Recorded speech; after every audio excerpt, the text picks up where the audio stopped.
So the other day in my travels around the internet, I saw this at FordAuthority.com and but wait, there's a lot more. But upon further assessment, this right here is what I became more concerned with. That says KO3. So I did a little bit of digging and I was seeing if maybe it was something that Ford was going to try to monopolize for a little while for their vehicles that do use this. I mean, namely the Raptor, the 315/7017, the 371250 for the 37 package. And it looks like this one's going to be a 285/7017, so the same size as a lot of your lifted Toyotas.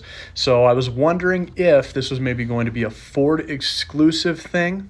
After all, Ford did make Goodyear remove the word Wrangler from the side of their tires for their Broncos.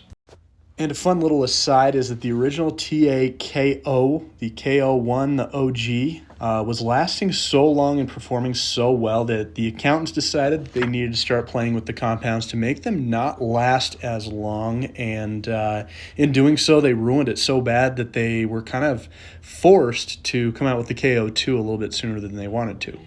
But I want to dive into this because I do think that this might be the real deal, and this is a lot closer than we think.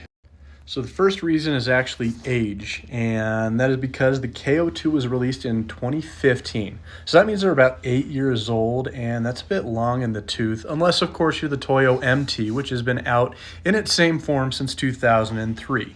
But you go to the Toyo AT2, that was released in 2012. The Toyo AT3 was then released in 2021, kind of adhering to this timeline that I'm talking about.